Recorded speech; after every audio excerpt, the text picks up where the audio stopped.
bersama Yanti 89 Channel.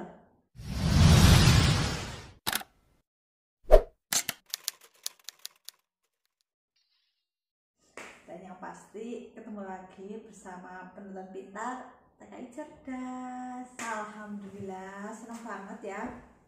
Sekarang sudah memasuki tahun 2022 dan yang pasti kedepannya kita berharap semoga kita menjadi pribadi yang lebih baik dan semoga cita-cita kita yang belum tercapai di tahun-tahun yang lalu semoga di tahun 2022 ini bisa tercapai. Amin. Nah, biasa Yanti setiap kali membuat info itu pasti info-info seputar TKI. Nah, di video kali ini Yanti lagi senang banget karena apa? Karena di tahun 2022 ini ada kabar gembira. Tapi khususnya ini buat TKI Taiwan. Langsung aja ya, di video kali ini Yanti mau berbagi informasi yaitu di tahun 2022 TKI Taiwan boleh cuti. Tapi kita harus ingat ya, di tahun-tahun sebelumnya aja sebelum ada pandemi kita cuti juga ya kita tahu lah ya biayanya apa saja, apalagi di musim pandemi seperti sekarang ini. Nah, bagi sahabat TKI yang sudah ngempet banget kangen sama keluarga dan pengen cuti, nah simak video ini. Syaratnya apa saja sih untuk cuti pulang ke Indonesia? Nah, syarat yang pertama untuk melakukan cuti ke Indonesia itu adalah izin. Izin dari siapa? Izin dari majikan, dari bos. Kalau kita sudah diberi izin sama majikan ataupun bos, kita baru melanjutkan ngomong dengan agensi. Itu yang pertama.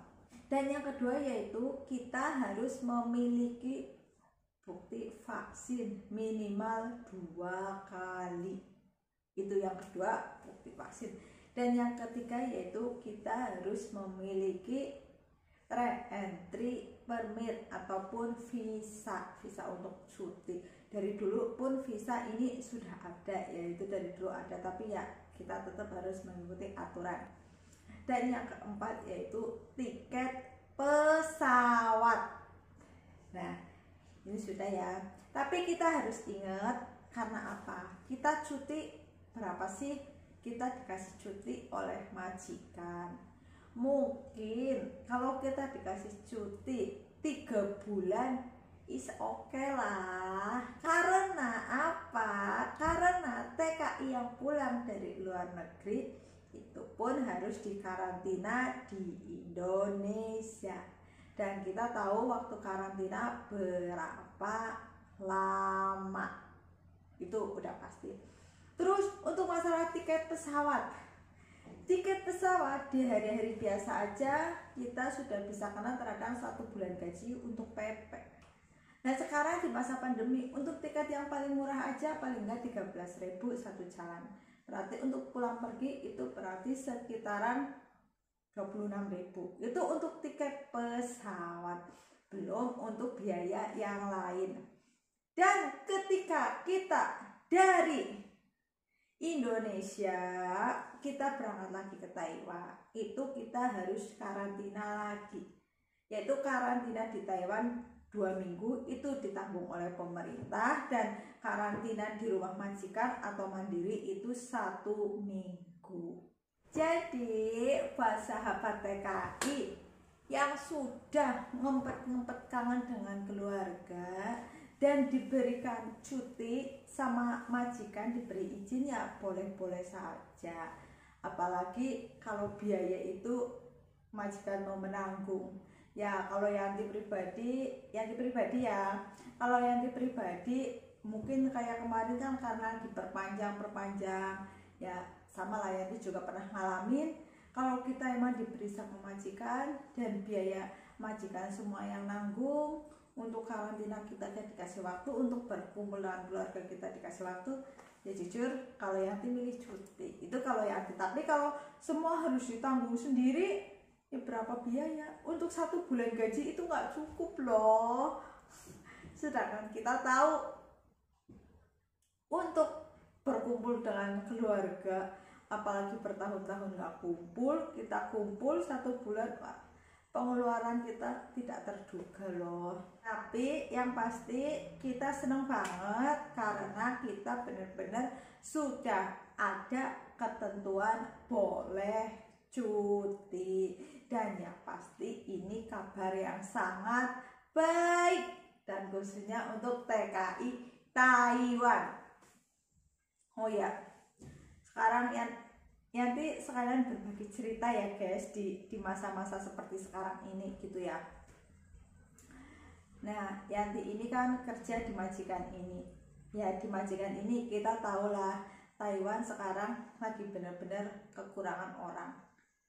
Emang benar, kita kerja yang pertama dicari itu kenyamanan. Tapi kalau Yanti kerja yang pertama yang dicari itu dengan sekarang itu apa?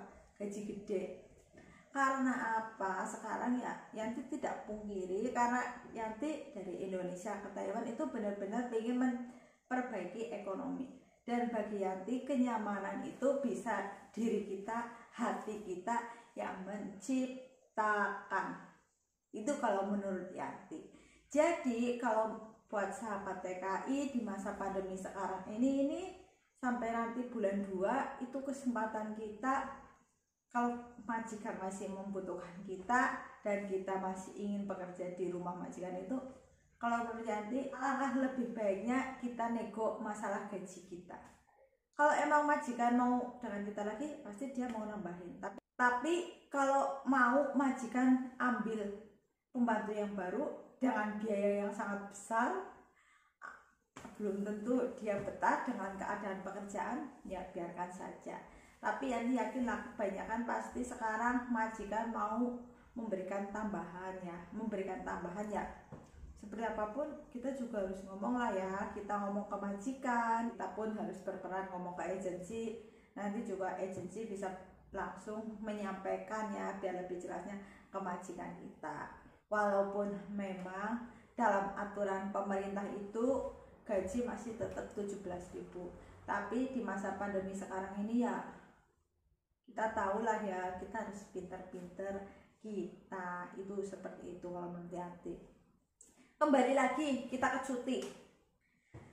Nah, bagi sahabat yang ingin cuti ya, kita harus benar-benar menyiapkan duit yang sebegitu banyaknya. Ya nggak segitu banyaknya sih, tapi ya harus menyiapkan duit yang cukup agar agensi itu tidak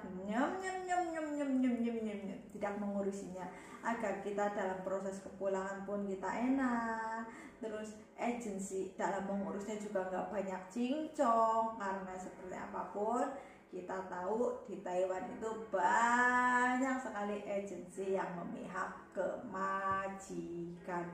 Kalau kita nggak pintar-pintar ngomong sendiri, ya nggak? Nah, itu seperti itu. Nah, di video kali ini Yanti hanya bisa berbagi informasi, yaitu hal yang harus diperhatikan ketika kita mau cuti di masa pandemi. Semoga video ini bermanfaat. Salam cerdas, salam sukses, dan salam merenges. Semoga pulang membawa kesuksesan. Bye-bye.